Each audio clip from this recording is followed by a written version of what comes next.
नमस्कार दोस्तों, न्यूज हिंदी में आप सभी का स्वागत है।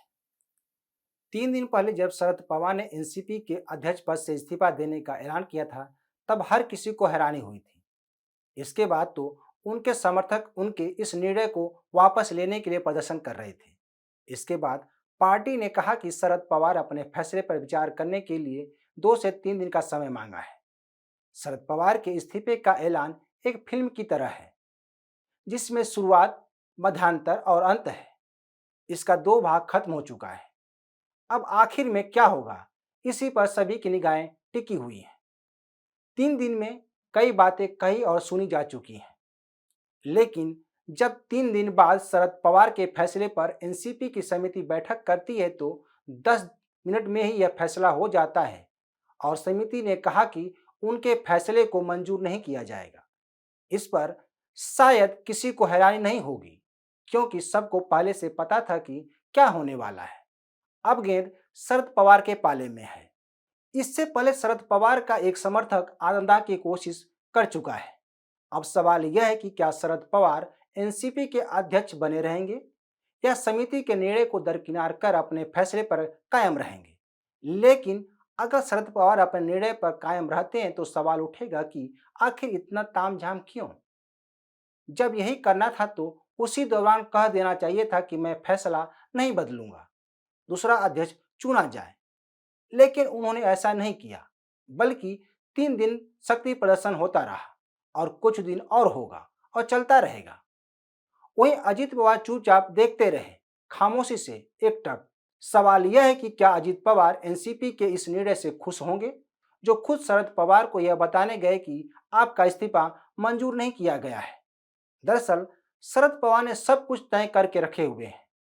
एक दिन पहले ही संजय राउत ने सामना की संपादकीय में लिखा था कि 2 मई को जब शरद पवार ने एनसीपी का अध्यक्ष पद छोड़ने का ऐलान किया तो उस समय वे लिखित भाषण पढ़ रहे थे, जिससे यह कहा जा सकता है कि शरद पवार का यह निर्णय त्वरित नहीं है, बल्कि सोच समझकर लिया गया है।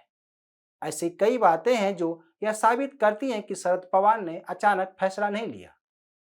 जैसे उन्होंने कहा था कि रोटी बदलने का समय आ गया है। वहीं सुप्रिया सुले भी अप्रैल में कहा था कि 2 बड़े धमाके होने वाले हैं। तो साफ है कि शरद पवार का यह निर्णय अचानक नहीं लिया गया है, बल्कि उन्होंने इस पर गहरा मंथन कर ही इस निर्णय को सार्वजनिक मंच से घोषणा की। बहरहाल अब सवाल उठ रहे हैं कि आखिर अब क्या होगा। तो इसका एक ही सार है कि शरद पवार ने अपने समर्थकों को मान रख लिया है। रही सही कसर एनसीपी की समिति ने पूरा कर दी है। हालांकि उन्होंने इस बात का संकेत गुरुवार को ही दे दिया था।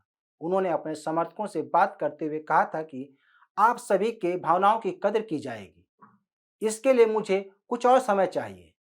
इसके साथ ही माना जाने लगा था कि शरद पवार अपना फैसला बदल सकते हैं, यानी वे अध्यक्ष पद पर बने रहेंगे। हालांकि शरद पवार के पैंतरे को कितना सही माना जाए यह बड़ा सवाल है, क्योंकि एक बार शरद पवार ने पत्रकारों को कटघोरा में खड़ा कर दिया था। उन्होंने एक कार्यक्रम में कहा था कि पत्रकारों को लगता है कि वे सब कुछ जानते हैं, लेकिन हम जो बताते हैं वही वे जानते हैं। कहने का मतलब साफ है कि राजनेता या अन्य कोई जो बात बताया वही पत्रकार जानते हैं या लिखते हैं। उनके मन में क्या चल रहा है पत्रकार को पता नहीं होता है। यह उदाहरण देने के पीछे का कारण यह है कि शरद पवार के हिसाब से ही सब कुछ हो रहा है। वे क्या करने वाले हैं किसी को कुछ पता नहीं है, लेकिन कुछ ऐसे संकेत मिल रहे हैं कि शरद पवार अपने पैंतरे से बाज नहीं आएंगे। अब अगर शरद पवार अपना फैसला नहीं बदलते हैं तो कुछ ऐसी डिमांड रखेंगे जो उनके परिवार और उनकी पार्टी के हित में होगा। जैसे सुप्रिया सुले को कार्यकारी अध्यक्ष चुनने को कह सकते हैं। साफ है कि शरद पवार जब भी कोई चीज बोलते हैं तो उसका मतलब होता है।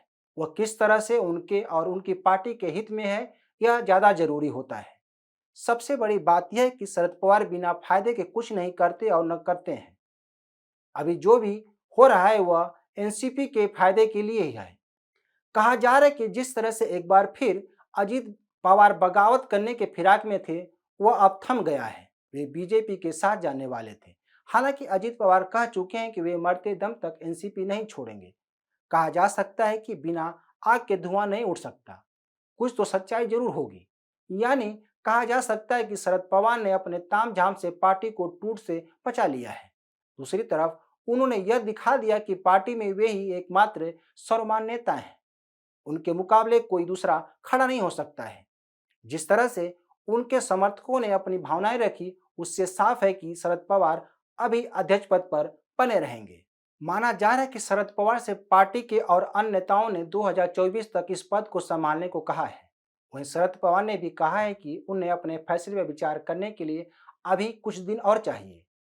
वे अपने परिवार से इस संबंध में बात करके अपना फैसला सुनाएंगे। हालांकि शरद पवार के हाँ ना का पार्टी पर कोई प्रभाव नहीं पड़ेगा। इन 3 दिनों में केवल शरद पवार के कद पर ही चर्चा हुई है, लेकिन पार्टी की मजबूती और अन्य मुद्दे नगण्य रहे। हाल ही में पार्टी का राष्ट्रीय दर्जा छीना गया, लेकिन उस पर पार्टी ने क्या किया, इस पर कोई मंथन नहीं हुआ। कहा जा रहा है कि शरद पवार के इस्तीफे के ऐलान के बाद जो इस्तीफे दे रहे हैं या रोना रो रहे हैं, वह केवल अपने स्वार्थ में लगे हुए हैं। वे जानते हैं कि अगर पार्टी का अध्यक्ष अजित पवार या सुप्रिया सुले बनती हैं तो उनके नजदीकी मलाई खाएंगे। फिर उनका क्या होगा? एनसीपी के नेता पार्टी के भविष्य को नहीं सोच रहे हैं, वे अपनी सोच रहे हैं। जो उनके मुंह से सुना जा सकता है कि मैं अनाथ हो गया आदि आदि। बहरहाल शरद पवार का अगला कदम क्या होगा, क्या वे समिति के निर्णय पर मुहर लगाएंगे या नहीं, यह अभी देखना बाकी है। तो दोस्तों, आप इस बारे में क्या सोचते हैं, हमें जरूर बताएं। हमारी वीडियो को शेयर, लाइक और कमेंट जरूर करें। हमारे यूट्यूब चैनल को सब्सक्राइब करें। धन्यवाद।